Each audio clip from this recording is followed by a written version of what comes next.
Hello, writers. Come write with me. My name is Michaela Greenwood. I create worlds for mind adventures. Welcome to my channel, Write with Michaela. I'm very glad to have you on my channel. So don't forget to like and subscribe and hit the bell so you can go on this journey with me. Before we start today, I'd like to say that in 2 days is February 26th. And I will have an anniversary for my bike streak. I started my bike streak, this will be 5 years now. I ride my bike every day. And once I ride on, Thursday, February 26th, it will actually be the start of the 6th year. And I will have 1,827 consecutive days of riding my bikes. That's 5 straight years plus the first day of the second year. And one of those years was a leap year. So 5 times 365 is 825. Plus 1 will be the last day of the 5th year, February 25th. And February 26th was day 1, 5 years ago. If you don't get the math, don't worry. I'm a math geek and I just enjoy that stuff. Anyway, I invite you to start a streak.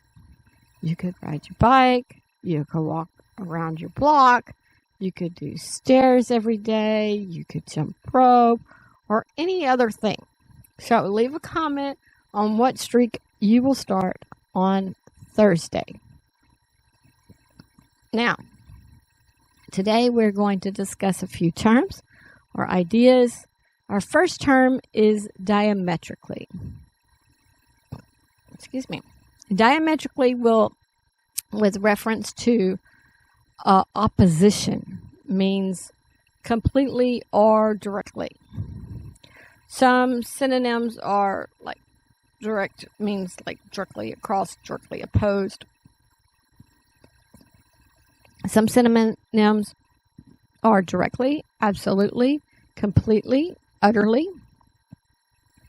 Now, all synonyms are with reference to opposition. So directly opposed, absolutely opposed, completely opposed, utterly opposed. Many times we hear diametrically opposed, so that would mean completely or directly. As writers, we know that a lot of times our protagonist and our antagonist are diametrically opposed. But what about people on the same side? What about plans on the same side? Sometimes plans seem diametrically opposed, at least until explained. Think of Lord of the Rings series. In the last movie, someone suggests that Frodo take the ring into Mordor, into the enemy lands, where the enemy could find and take the ring. That plan seemed diametrically opposed to keeping the ring from Sauron, but that was the only way to destroy the ring. Think for a minute. If Sauron gained the ring, he could control all the people that had the same ring. He could control them. So the allies were risking a lot to send Frodo in, but this impossible plan worked in the end. So leave a comment on plans that appear diametrically opposed to the good or salvation of the protagonist's side in a show, book, or movie. As a writer, I want you to think of ways to put in some diametrically opposed plans in your writings. You can also think of ideas that appear to be true, but also appear to be diametrically opposed.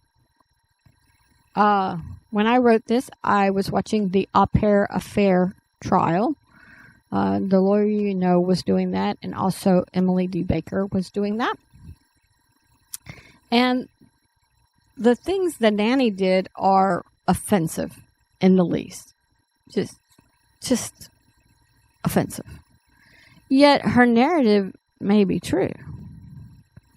The jury, when I wrote this, the jury hadn't decided the case yet. Now they have. But the diametrically opposed things are not liking the nanny and believing her story. Those things, it's like a lot of times when we don't like somebody, we just don't believe anything they say. The jury did come back with a guilty verdict on all counts. But my point to you was that the two diametrically opposed things, not liking the nanny or what she did and believing her story, they are both true. So the two opposed things can both be true. Now, if you're struggling to put evil in your stories, you should watch True Crime, because there was pure evil in this court case. And watch some of the trials. Watch some of these trials. Brian Walsh was accused and convicted of chopping up his wife and disposing of her remains in dumpsters. Right? Just an arm here and a leg there. If you can't put enough evil in, I still might not can, because that just blows my mind. Brendan Banfield was accused of catfishing a person into catfishing a person into his wife's bedroom. So he could catch and kill the person and kill his wife and blame the wife's death on the catfished person. Okay, just pause for a minute and think of this. That is some twisted stuff. So he was accused, and the jury's convicted. He was accused of creating accounts on his wife's laptop in his wife's name and using her phone.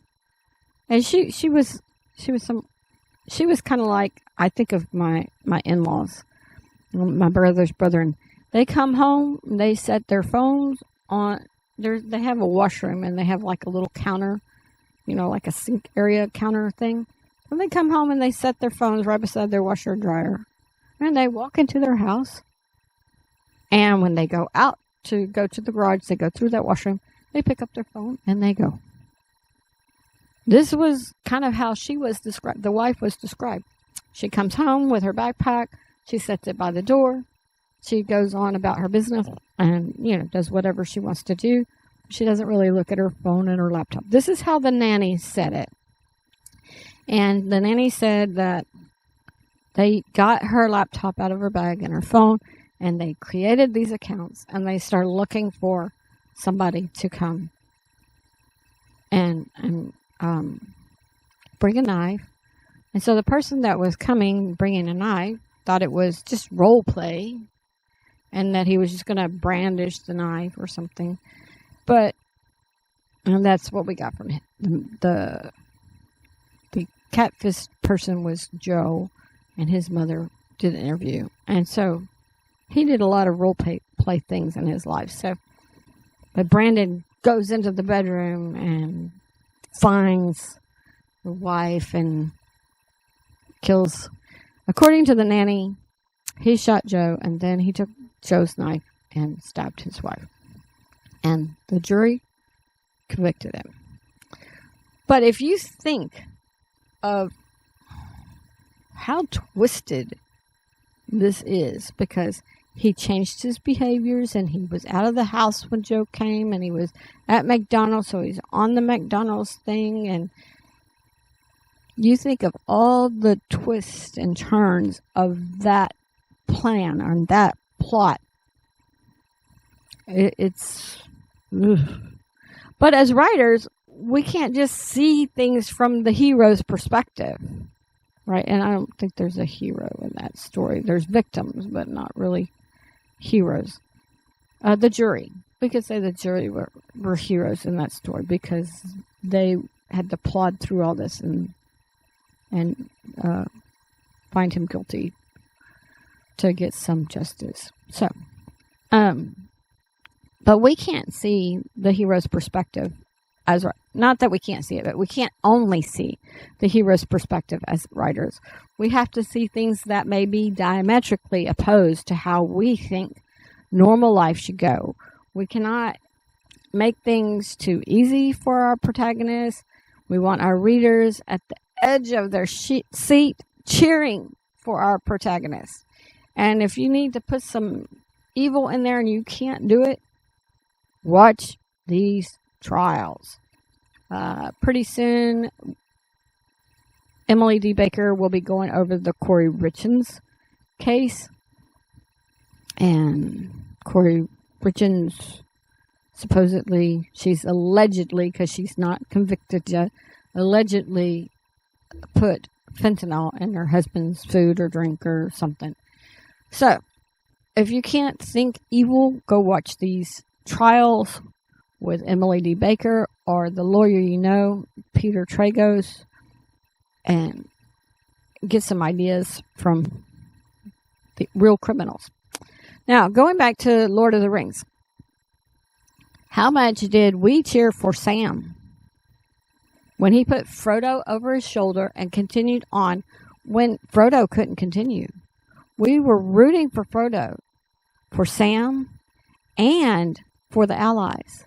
At least I was. And I came away from that movie thinking, everyone needs a Sam in their life. Everyone needs a Sam. So leave all your comments. If you watch the true crime, if you watch criminals or whatever, leave those comments. If you watch the Lord of the Rings, I think it was the Return of the King was the last one. I don't remember that. But if you watch the Lord of the Rings, leave that. If you have a Sam in your life, then leave those comments. Our next term is malignant.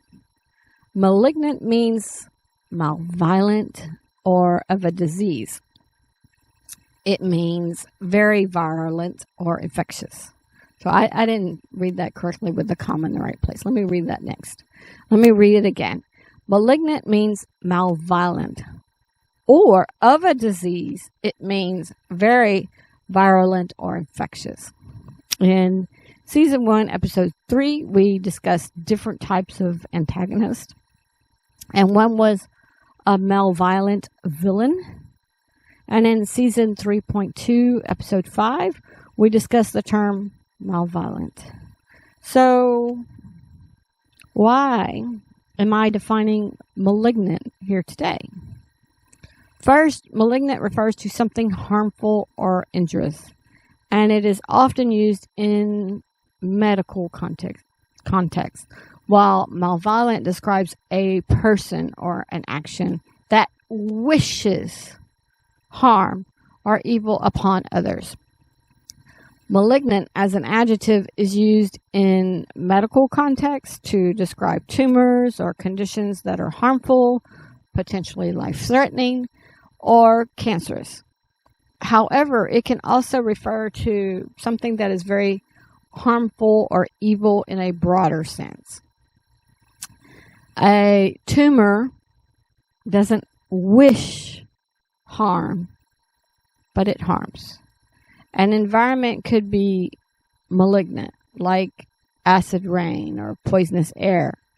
Now, if somebody purposely released a chemical to cause poisonous air, that person would be malevolent. The poison air would be malignant.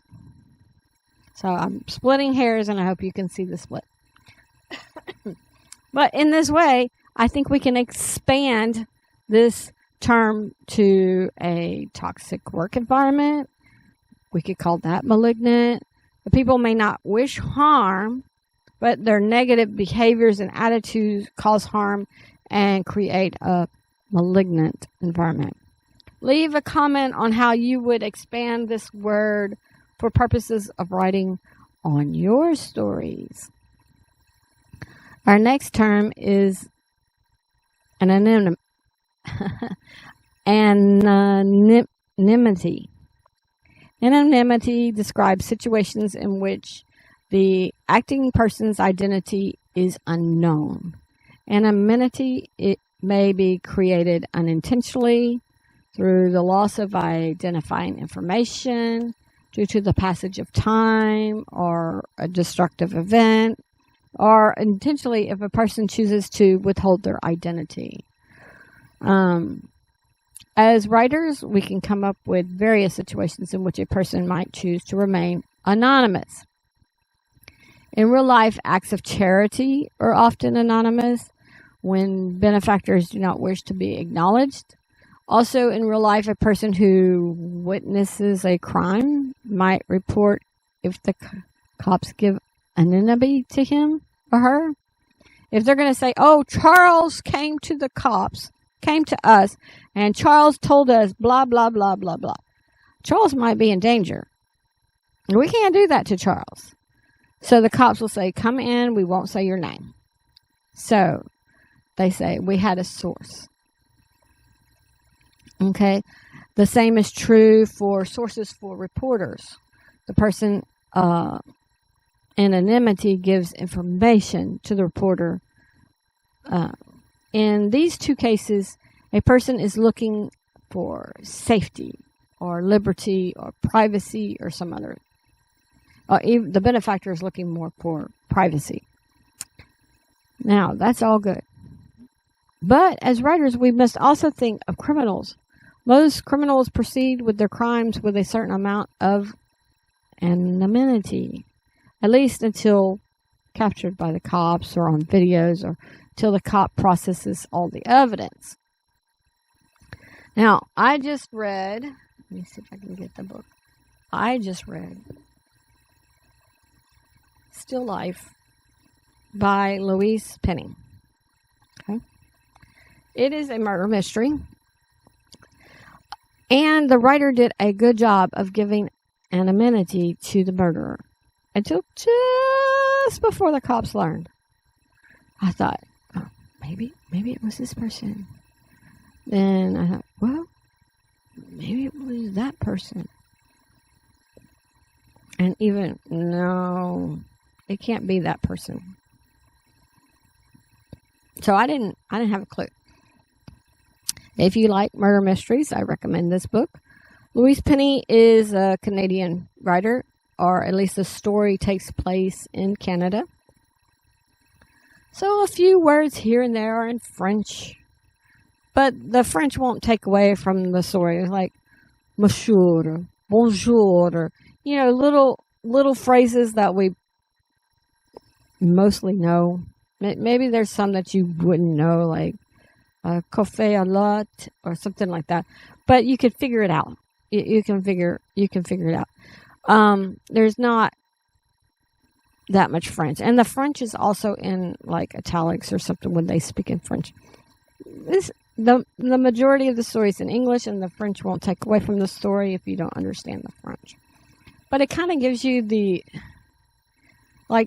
when you're in Canada, a lot of times some speak French and some speak English, and then they have certain words that they would speak the same. So it kind of puts you in that setting because she kept that in her story. In the Sookie Stackhouse mysteries, the killers usually had anonymity until the end. And I have not read Sherlock Holmes. If you have, leave a comment on if the killer had anonymity till the end. Like, not just anonymity, but like, oh, maybe it was that person, or maybe it was that person, or maybe it was that. And then you didn't figure it out till the end. Because, of course, if you know the killer right away, that's not good. But if Sherlock Holmes was just processing clues and had no people in mind until the end, then you can leave that comment too, because the killer still had anonymity. So for writers, we need to know that our readers don't need to know who did what at the beginning of the story, especially if you write murder mysteries. So you need to know as the writer, but your readers, your audience, they don't need to know every single thing.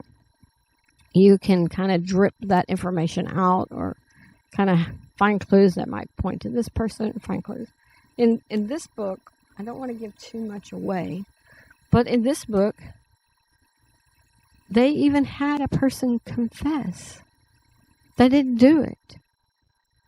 And the cops figured that out too. Like, I don't think he did it. I thought he did it. I thought it was probable because of some of the things that led up to it, but then the cop was like, no, he didn't do it. And then we found out who did it. So, but I, as the reader, need to know at the beginning, oh, so-and-so did this. Because then it would be like, why am I reading this book? Because I already know what's going on. So, you, the author, do not need to give your readers all the information at the beginning. You need to know it. You don't need to give it. By the end of the book, you need to tie up all your ends. But anyway, on a more positive note, leave a comment on if you ever participated in a Secret Santa or made a donation at church for a particular family. And I think I spelled that wrong, but rough draft, right? A particular family. Now, our final term today is anomaly. Sounds really close to the previous term, but it's different. Anomaly means something that deviates from what is standard, normal, or expected. It is something different, abnormal, peculiar, or not easily classified. Well, like marsupials, right? They're kind of an anomaly because they're a mammal, but they have the pouch, so it's a little different. How can we use this in our stories? With the term above, we talked about a person or criminal having anonymity. So to find the criminal, like cops look at normal behavior from the suspects, and they look at anomalies. In the Brian Banfield case, he set up things so that his behavior would look the same as what it did on the day of the murders, 2 victims. So the cops look for other things as well as anomalies, especially with all the digital forensics that we have today. But anomalies stick out. Like I said, in the Brandon Banfield case, he was an IRS agent. And he knew the people investigating the case would look at normal behaviors and anomalies. So that's why he changed his routine. That's why he changed his regimen. Several weeks or months before, so his behavior seemed like normal. Now, when I wrote this, that wasn't the end of the trial, so I said, if you can't tell, I can't wait for the end of this trial. Now the trial is over. It's done. He's been convicted. The question that remains is, like, where is his daughter? Is the daughter with the wife's family, or is she with Brandon Benfield's family? We don't know.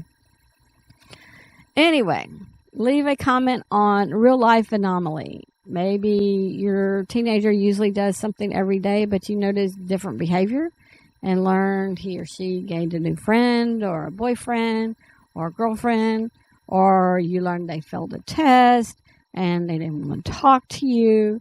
Maybe their mood changed, which could be a sign of a lot of things, like a school bully or an predator at school. So if you know what caused the anomaly, leave that in the comments too. If you don't know or can't say, that is fine, because some of that stuff is for you to know and me never to. Kids can change behaviors for lots of things. They can also all of a sudden start being nice. Oh, Mommy, we brought you breakfast in bed. Okay. What's going on? As writers, we know our characters' regimens. We discuss regimens on in season 3.3, episode 55. So if there was an anomaly in our character's behavior, we would know. And our readers might pick up on that. Leave a comment on if you have a character that didn't follow his or her regimen and acted with anomaly. So I am listening. I have the audio book right now, Crime and Punishment. And I can't really tell you if the character, which I don't know who the protagonist is, because the main character is the murderer. So we're getting the view from the murderer's point of view. But I didn't get enough of the story to know what was normal behavior, what was an anomaly. So it kind of didn't help me. In this book, the Still Life, the first chapter, she set up all the characters, not all of the characters, but the characters in the town. You got to see the characters, you got to see how they interacted together, you got to see how they liked each other, you got to see normal. So it was very hard to pick out the anomaly from there. Okay, writers, we don't have a writing prompt today, so go and write on your chapters, write on your stories, and meet your writing goal. Leave a comment on what your daily goal is, or your daily average is, and how well you've kept that so far this year.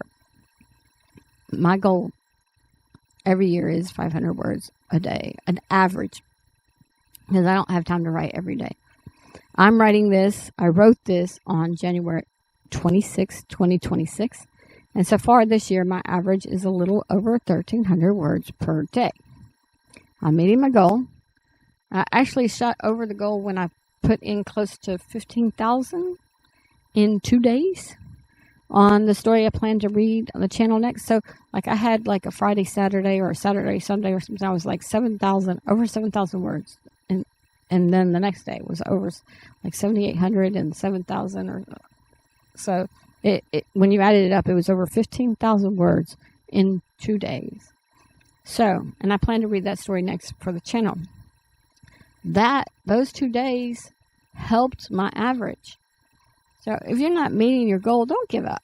Just renew your commitment and set your writing time, your writing space. You see this, I have space. Also have space downstairs. I have a chair, like one of those lazy boys, and have my laptop in my lap, and I have a cord that I stuff down into the side of the chair, and then when I need it, I pull the power cord. So I have my space. And my husband is very respectful. He'll go watch TV or shows and stuff on his computer in the kitchen, and he won't do. For a while, he had headphones plugged into the TV, and the TV would be playing, but he would just be listening to it. But something happened with the cord or something, so he started watching on his laptop. So don't give up. Don't give up. Renew your commitment right here, right now. Renew your commitment. Set your writing goal. Set your writing time. Set your writing space. Like, okay, when I'm sitting here, nobody come mess with me. I need an hour of time, or if you need 2 or whatever. I need an hour of time. Just leave me alone for an hour. Let me write. That's your space. Okay, so you have your writing time, your writing space, and your goal. And don't let anyone dehorn your unicorn. Don't let anyone take away or derail your dreams. Now, join me Friday for Princess of Norwin and Staggerguard. Join me Tuesday for your cave stories. And don't forget to visit my website, bymckella.com, read some character bios, send your writings and chapters to writewithmckella@gmail.com. If you hit the like and subscribe and the bell, then we will be able to write together, and other people will have a higher chance finding this video and this channel, since your likes will push the video out to a greater audience. Thank you for joining me today. I really appreciate your participation. If you know someone who would like this video, please share it with them. This is McKella with Write with McKella. Bye for now.